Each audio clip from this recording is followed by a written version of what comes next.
Kashmir.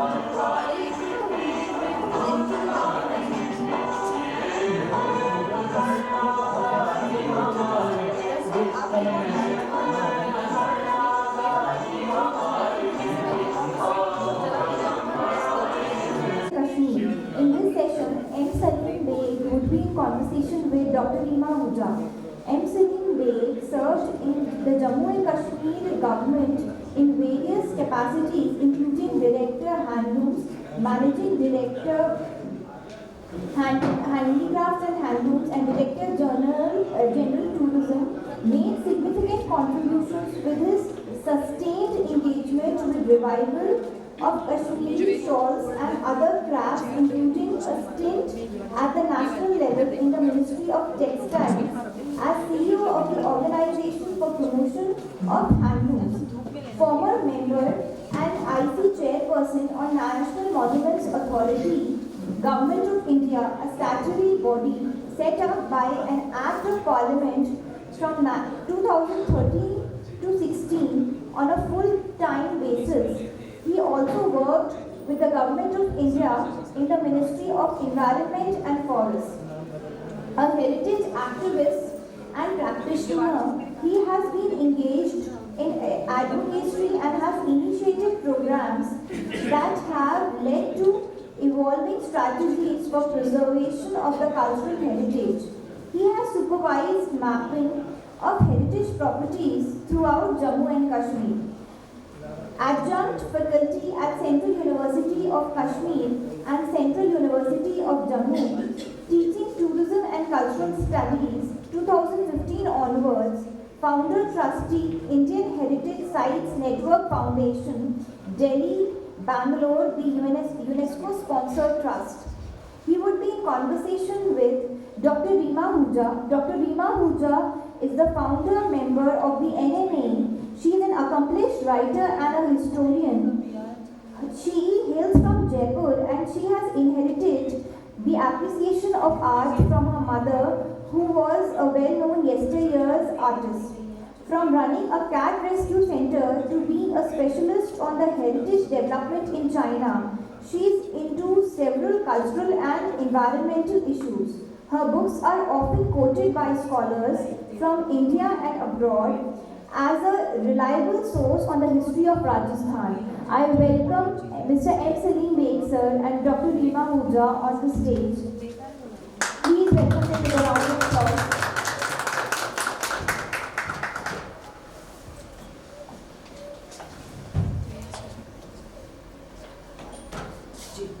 Now I request Dr. Rima Hooja to carry forward the session. Thank you. So it's a pleasure to welcome you to Bhopal, even though I am kind of a guest in your city for the Bhopal people. But also to welcome a former colleague from the National Monument Authority days. And much more than that, one of India's living experts on heritage. So he's been doing a lot of work for INTAC, but also for in your capacity as a government officer for many years. The latest is the work of mapping the Shehar of Srinagar. Is that fair? So we want to share something with us on that. Thank you, Rima. I would like to start with a brief presentation so that we focus on some work which we have done, and then we can talk about things which we think we should be talking about.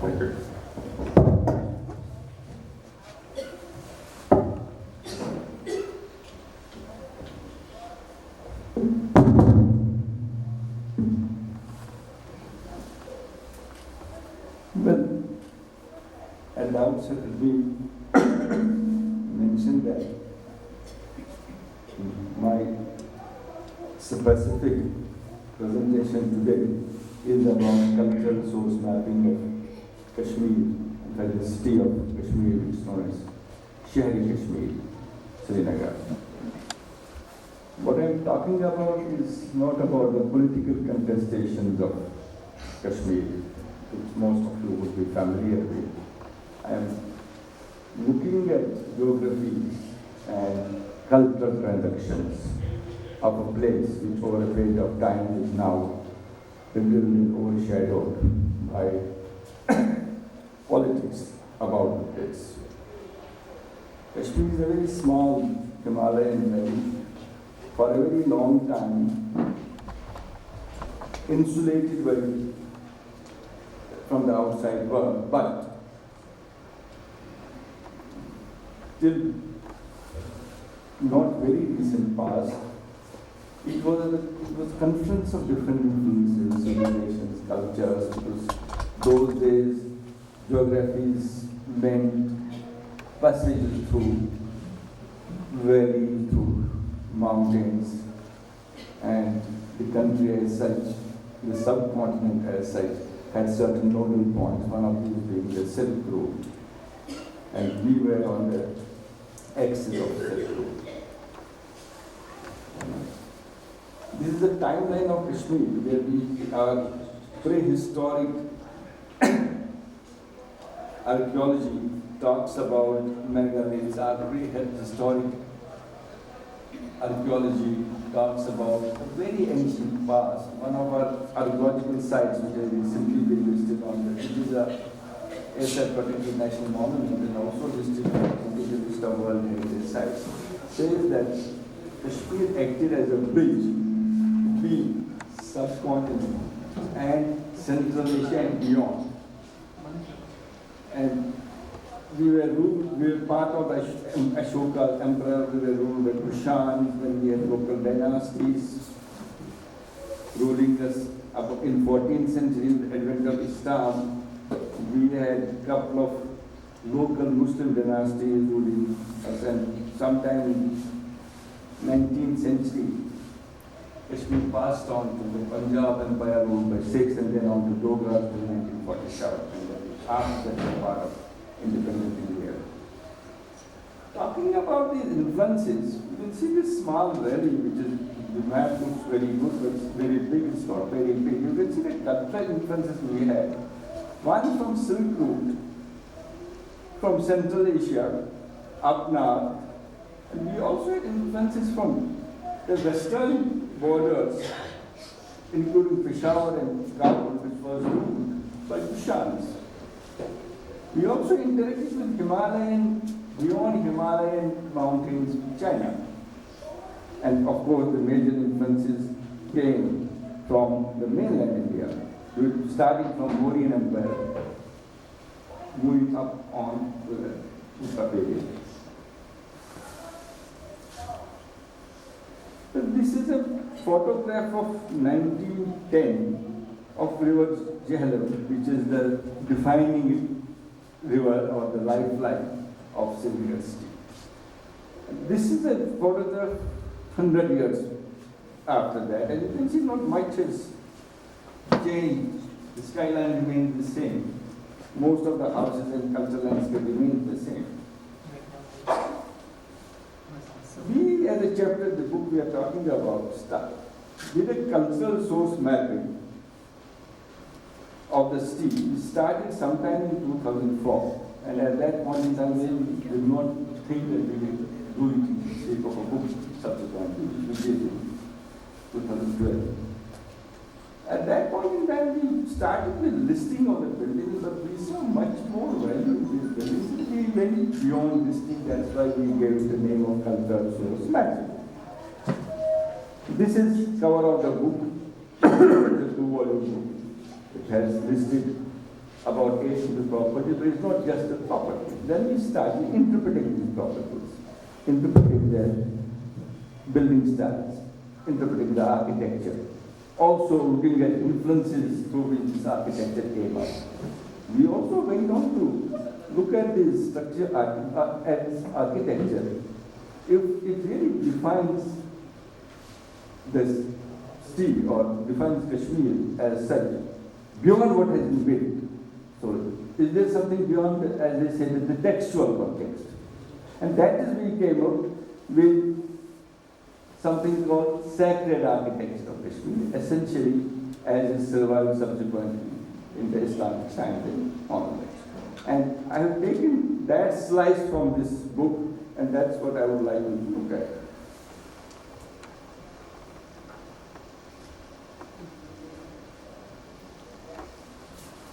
So this digitization or mapping revealed a continuity of build forms and layouts, cross-cutting faiths, cross-cutting the building traditions.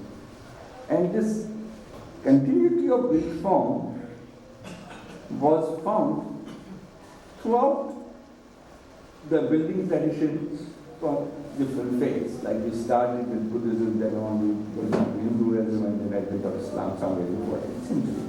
And what we found was that, or what we inferred from this was that essentially what was happening was that this layering was something like appropriating the sacred space of the preceding faiths to the medium of architecture.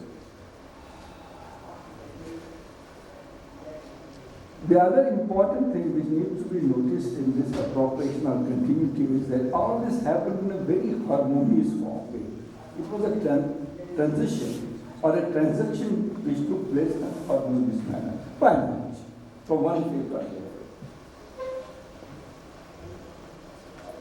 So what we have been saying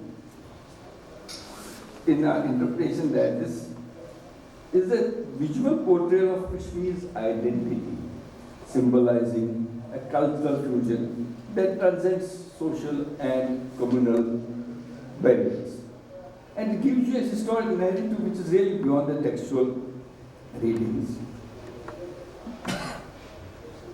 And finally, at the conclusion, we find the architecture of Kashmir is a physical representation of a syncretic culture that is based on assimilation and adaptation through the medium architecture. Like, this is a photograph of, I was talking about influences which Kashmiri architecture or Kashmiri civilization and Kashmiri society took over a period of years. So this is something which you would have known. It is Parthenon in 5th century BC.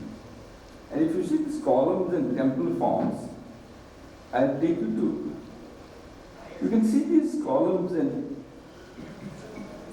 building forms. You can see these Doric doors, you can see pediments, etc. These are all existing in temples of Kashmir, still extant in the forms of our monuments. The influence is Greek, influence is Roman, the influences are of Kushans, which I mentioned in the opening as one of the major cultural influence. So this is Sun Temple, you can see what I showed you in Parthenon happening in Martha. This is the 8th century steel temple existing very well in Kashmir. These are certain architectural features which I would request you to keep in mind. You can see a pyramid there, you can see a perforated arch there, you can see a fenial coming up, you can see a pyramid. But when you look at this temple, you find them slightly different from the mainland temples. Can you go back a step? So these are mainland temples. And this is a Kashmiri temple. You can see how different they look. Now we will come to our main subject, which is the surviving sacred architecture of Kashmir. This is the oldest surviving Kashmiri shrine. It's a Marine Sahib Sayyidgar. It's built in 15th century. Now compare these architectural elements which I showed you in temples and the temples on the right side. The third arch has been repeated in the mosque. The gable has been repeated in the shrine. That's one part. Now let's go to the Buddhist part. Most of you would have heard this name, Babaji Lincoln Zampo. He was one of the very eminent Buddhist scholars of 10th, 11th century. He stayed in Kashmir for about 17 years, studying Buddhist philosophy, and at that point in time he survived in Kashmir. When he went back, he carried, that's what he mentions, about 32 Kashmiri craftsmen with him. Now when he goes out of Kashmir, he moves to Ladakh and then out to China. What Rinchen Zampo did was, the first structure which came up under his supervision is in Alchi. I hope people who are acquainted with Buddhist architecture or Buddhist monuments would know. Alchi is our heritage site, located somewhere close to Ladakh. And this is one temple which was built under the supervision or under the guidance of Hindustan. These are two pictures. The upper picture is of Alji temple. Now the lower picture is a surviving Muslim mosque in Kashmir, Mir Masjid at Bambo, which is about 15 kilometers from Srinagar city. If I don't have these captions on the right side, you won't see them very different from each other. Both are wooden. And what we are now inferring out of it is that the continuity of architecture, which I was saying, transcended the communal barriers or transaction of faiths. So that was happening in Kashmir even in 14th century. We have a Alji facade and we have a Mir Masjid facade, both look the same. But these artists who had gone from Kashmir with Rizal Zanpu to Alji would obviously have constructed the way they knew how to construct a sacred space, how to construct a place of worship. For them it didn't matter who they are constructing for.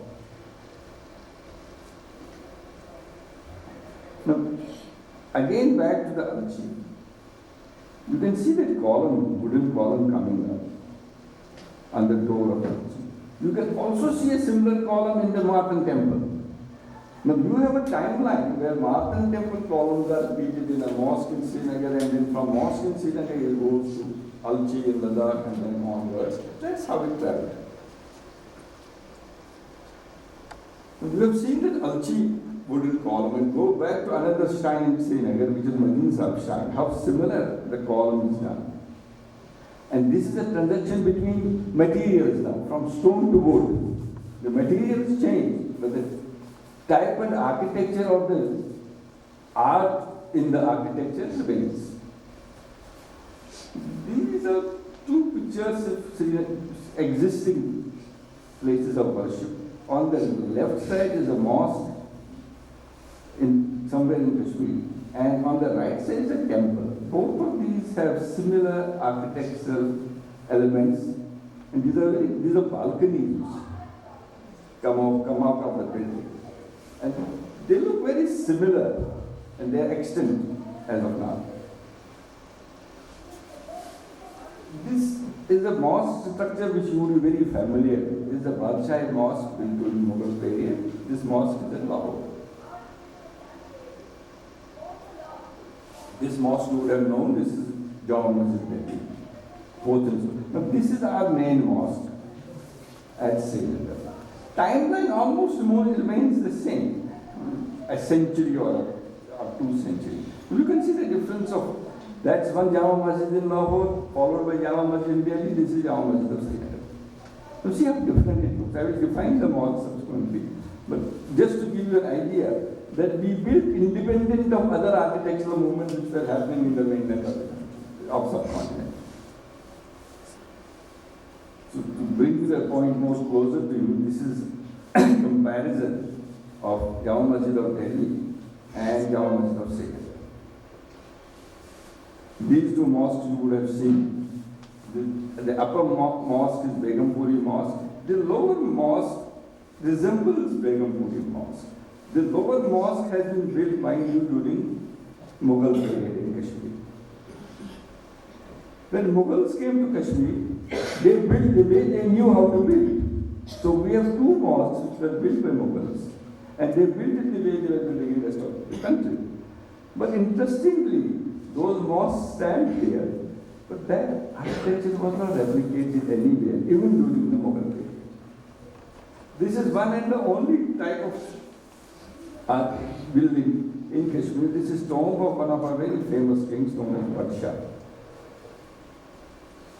We have been experimenting with different styles of architecture. It's not that we were totally insulated. I show you the Mughal architecture. I am also showing you which is built on the pattern and form of Ghori, which is Samarkand, Amir Taimur's tomb. But this was the only structure of its kind. It never got repeated. So they experimented with something. They found that this is something which, or they didn't develop an ownership of this kind of a structure. This is the courtyard of the Jama Masjid of Srinagar, And these are the interiors of the Jama Masjid I showed you. Now you can, in your mind, go back to interiors of mosques in other parts of the country. This is one of the main shrines of Srinagar,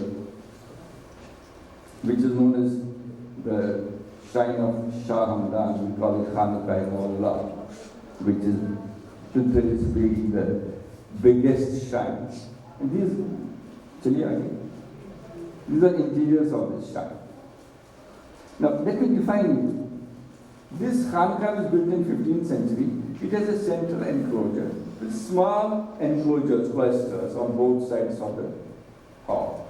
These clusters are spiritual spaces which were found in Buddhist shrines. And only in Buddhist shrines, where you have an open sacred space, that after the space on its sides, you have these smaller portion types of spaces, very small, 10 by 10, 10 by 8, closed with a door. And their essential function is that people go to these rooms and keep on worshipping. It's kind of a spiritual treat for them, part of the larger enclosure. After this hall, you see a spire going up like a dome or a placement of a dome. This typically resembles in dimension a shikhara in a temple. The whole balance, height, and other geometric features in architecture that are existing in a shikhar are repeated or replicated in the spire in our shrine. And this is something which got repeated in all Sufi shrines in Kashmir, and by and large still happening here. This is one of the shrines which was recently built. But this got burnt and in fact was asked to reconstruct it. Luckily we had digitized it. That's where the role of the book comes in practical terms. Because we had digitized it, mapped it fully.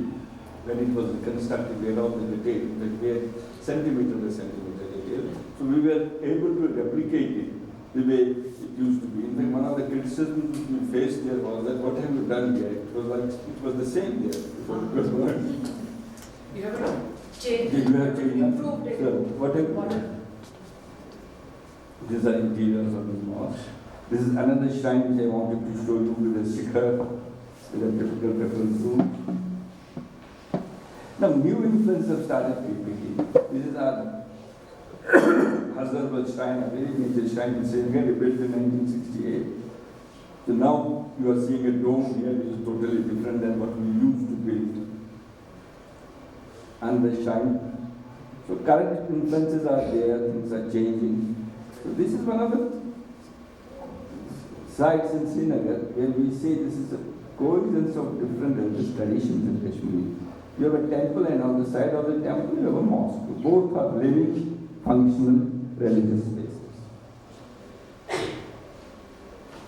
But Buddhism survived for about 1,000 years in Kashmir in different forms. Obviously, it left an impact.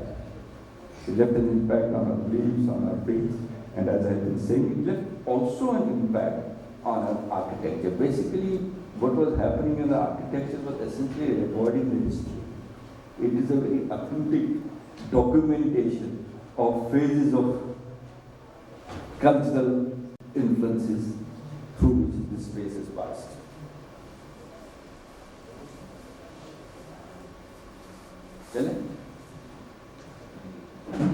I have shown you two Mughal mosques that were built in Kashmir, and we have been making a statement that these mosques were built very well, maintained very well, but this architecture, which was introduced during the Mughal period in Kashmir, did not find favor locally, and people kept on constructing the way they used to construct in the past. Thank you. That was such a fascinating journey that I forgot that I was supposed to, come back to this time and start the moderation or the interaction with you. So thank you for this quick journey through the various architectural forms and the sacred landscape of Kashmir. Tell us a little bit, I know there will be questions, so I want to preempt some of that. All right, please let them ask their question. Tell us a little bit about this journey of Intact trying to do this mapping of cultural resources. It's not easy. So just share with us what it involves. As some of you would have known, Intact is an ongoing program of doing documentation and listing of architectural heritage of the country. And Intact operates to about 142 chapters throughout the country. But the brief for listing is very elementary. Like we have to count buildings and then bring out essential features in those buildings. In Kashmir, for whatever reason, we really found ourselves lucky in getting people, human resource, which wanted to look beyond listing and documentation. They wanted to look at history of the valley, history of the state, history of the cultures, civilizations, through the medium of architecture. So we have a historian, we have architects, conservation artists, and we also found that there's a lot of public memory attached with architecture in Kashmir, and that public memory was essentially about identity. That public memory was essentially about we being something, I won't say different, something unique in the fraternity of cities or in the fraternity of cultures in which we are living around. So when we developed a depth which was beyond the brief and beyond the assigned role of Intact in that particular area. That's how we were able to move ahead and move down. And you mentioned that the initial work started several years ago. Oh yes. At that point in time, we just thought we were doing listing and documentation as part of our normal work. And for about 6 years, we did nothing beyond that.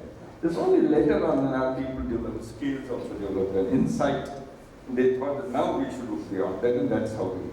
And all this extensive documentation, as you showed, when it came to reconstructing something that had got burned down, you had almost a centimeter by centimeter something that you could reproduce. You've also had floods. You had a lot of natural challenges to the fabric of the city and to the fabric of the valley as such. How did all this documentation play its role there? Well, in specific terms, I have shown you a photograph of a shrine. This is a 17th century wood-based shrine, which was digitized by us. Digitizing is different than documentation. Documentation is something which is very elementary. Digitization is making details of the architecture, elements, spaces, everything. And digitization is a centimeter by centimeter documentation, and as again that listing is documenting the whole structure. That we finished sometime in April of 2010 for that particular shrine, 2012. After 2 months, the shrine got burned and totally destroyed. There was a lot of protests in Kashmir that why government couldn't protect a shrine like this, knowing that this is an architecture, that this is very sacred to the populace. Government at that point in time made an announcement that perhaps knowing that this is possible, that we will build it the way it used to be before it was burned. And that's when they approached us, that can you do it? And happily for them and happily for us, we had all the details. That in the period of 3 years, we were able to complete documentation, complete construction of that shrine. And as I said, exactly the way it used to be before it was burned. But coming to the floods, before floods, we had earthquake in this. Let me make a comment here. Apart from the ornamentation or artistic forms or artistic aspects of these buildings, in 2005 we had a major earthquake where many properties were destroyed. The only surviving properties in a particular village where there was an impact of earthquake were the shrines. And that is when we also came to know and understand these are earthquake-resistant structures. Kashmir is in the most fragile earthquake zone. And being in that zone, we also had developed technologies and techniques in building forms which can resist the earthquakes. And that is one of the inferences which could be drawn because of the very form of architecture. It resisted earthquake. Floods were slightly different, but these structures are too solid to be damaged by a flood like we had. Floods were damaged in different kinds of public buildings or maybe residential areas or maybe areas shaped in low-lying parts of the Kashmir. That didn't happen. So floods I brought up also because one of the challenges to heritage anywhere is the effects of what modern day, human-made disasters, but natural also. Everything is doing to us. And how far is this kind of documentation, digitization, listing played its role in when the effects of something like the flood or the earthquake? Well, there are two lessons. One lesson out of these buildings in terms of earthquakes, mainly, also to an extent in the case of floods, is that these structures or these architectural styles were earthquake resistant and also mostly or substantially floodless. And I don't want to get into details how that happened, because we don't have time to do that. That's one of the lessons which one could draw out of this documentation. That is one. The other is the reconstruction phase, conservation phase, restoration phase. Obviously, if you have documentation, you can always do that. And you can do it better if you have the details of how it used to be before. So there are two important lessons to draw. Which I hope we are sharing with other parts, other intact chapters. Well, we do. So I do want to open it up for questions and comments. But one last thing, a lot of the very early Kashmir architectural forms that we hear about, like for example the waterways, some of the ways of the canals that were there, some probably are still available in a modernized or transformed over time way. Some have been lost. Have you been able to map that as part of the cultural resources? Well, mapping obviously yes, but that is a cultural resource. But if you say in terms of restoration, reclaiming, then we are in a very good company. Whatever happens in the rest of the country happens in that resource. Exactly. So, much as I'm reluctant to give up this, but I think I owe it to all of you. We are open for comments, questions.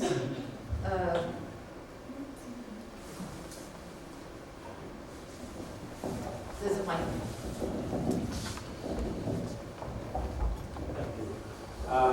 My name is Rima Hooja, and I wanted to ask you about the material, wood material that is used for building the shrines. What kind of wood was used? That is one part. And the stones that were used, whether there is any specific stones that they quarried and used for the material to build the shrines. So what's my question to you? Okay. We are, as you know, a Himalayan valley which has a lot of forests around, which means we have a lot of availability of wood around. There's a particular type of wood which is known as Devdar. Devdar's literal translation is the wood of Devdas. Now in Sanskrit, Dar is, Dev is the Devta, not Dar, Daro is timber. The same is the case with Persian language. Dar is timber in Persian language. So that wood is available, has been available in good times in Kashmir now, as in other parts of the world, wood has become very precious and scarce. So that was the wood. We have a locally available stone, but we didn't use much of the stones in construction. We instead used brick infills. These could be half-baked bricks, these could be baked bricks. So between two spaces of overlapped wood, they would use infills of brick, not the stone. Stone would only go into the brick, which was locally available.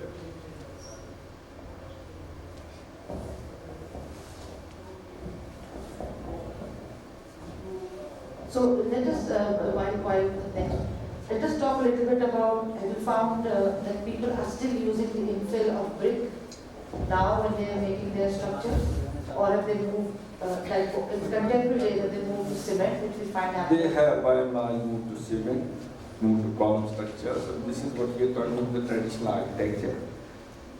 This doesn't find place now in the mainstream construction, but of course you have an odd building or a shrine coming up on the traditional architecture. No, I asked because I think the traditional architecture, as you've said, would withstand natural disasters far more. Well, I think our problem is that we don't learn lessons. We did not learn lessons in 2014 floods. Yeah. We styled or constructed at the same locations which were basically flood prone. And the land belonged to the water, where water would go. We construct houses, water where it always used to flow. But in the changed circumstances over a period of century, earlier on it was occupied by water and was occupied by buildings. So that's the flood schema. We have not learned lessons, let me confess here.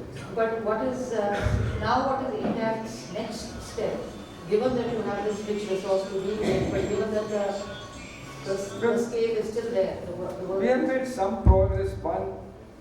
We have been able to create awareness about protecting these structures, not only in terms of its cultural value, also in terms of its disaster preparedness, in terms of the materials we have also used, and also about the cultural importance of these places. We also succeeded in getting a law passed locally. Okay. And that law now protects these buildings. So these can't be altered. That's one of the dangers which all our unprotected heritage has been facing throughout the country. These buildings are being demolished and new structures are coming up. And our experience in National Monument Authority. So tell us a little bit more about this law. And that law basically protects the buildings in materials, in forms, and also in spaces. It's a very comprehensive law which has come up in 2014.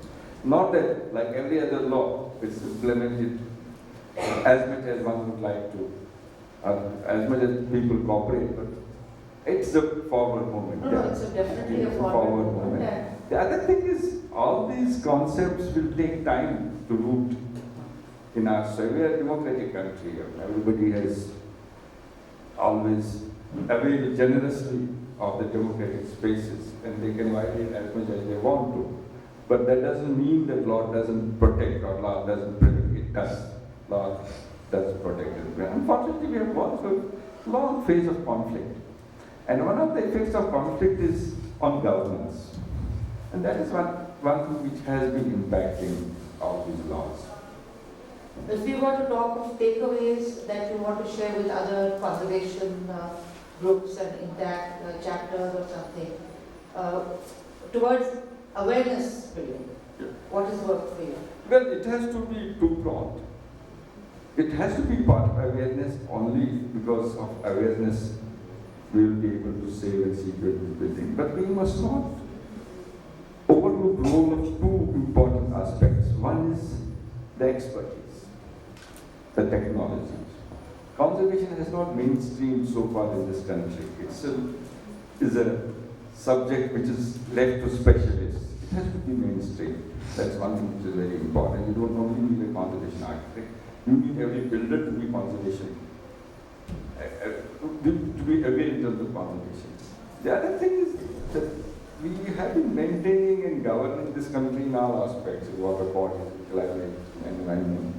We should not overlook the role of heritage in all these aspects. So our laws have to take care of heritage. Our human resource, our soft capacities have to be built. As also the awareness among the people. So all these things have to happen in consonance. I was thinking of this because, you see, in the case of Rajasthan, we are consciously trying, the government did it at one point, they set up organizations which were working with lime and water, which is a local material which you use for stone. And so we now have masons who have relearned from their grandfathers and that they have started reusing that material. People still don't want to build in it because they think it's expensive.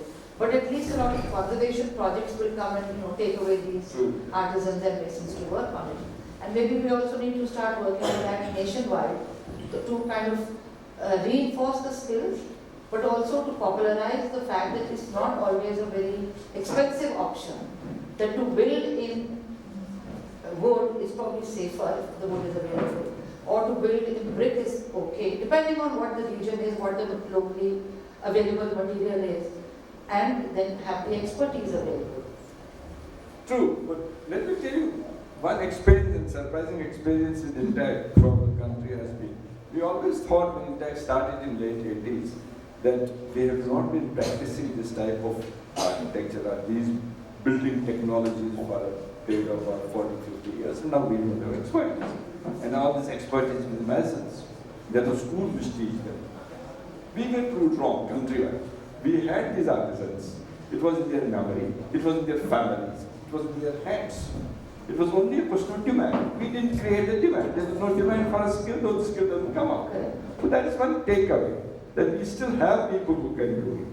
About the cost part, the cost is a very relative term. Cost is about affordability, cost is also about life. If you see the money we spend now on construction is much more than we choose to spend. The question is, where do we want to spend exactly?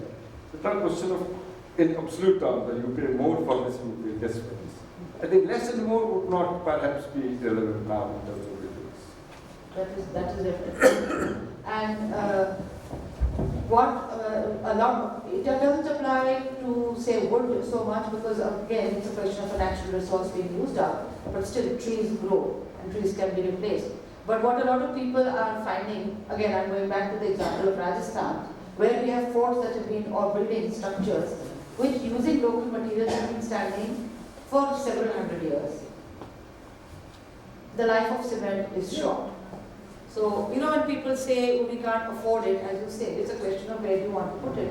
What do you think is it? Before we finally end, I would like to say thank you very much for sharing what you've been doing with the cultural resource mapping. But I'm saying that it is more than just listing a building. You see, with listing, I used to have these conversations when you were in the National Monuments Authority, that when you say something is important, you know, list the important ones. It's like saying to a student, prepare whatever is going to come in the exam. Does it mean that nothing else matters? Will you only memorize a poem that somebody will examine you on? So everything is important. It's a question of which ones is somebody picking. What looks good to my eye, I might say, you know, that particular shade of pink is good. Somebody else might find a particular shade of blue is better. It's all part of our heritage. And I think what Mr. Beg and the team that he has been working with for so long, his colleagues, the juniors he's trained, the seniors he's learned from, what they have for us is heritage matters just as much as everything matters, because heritage is part of life. It's part of what we are. It's our past, and that's what our future is always going to be based on. So thank you for a fascinating thing. And I like Mrinalini.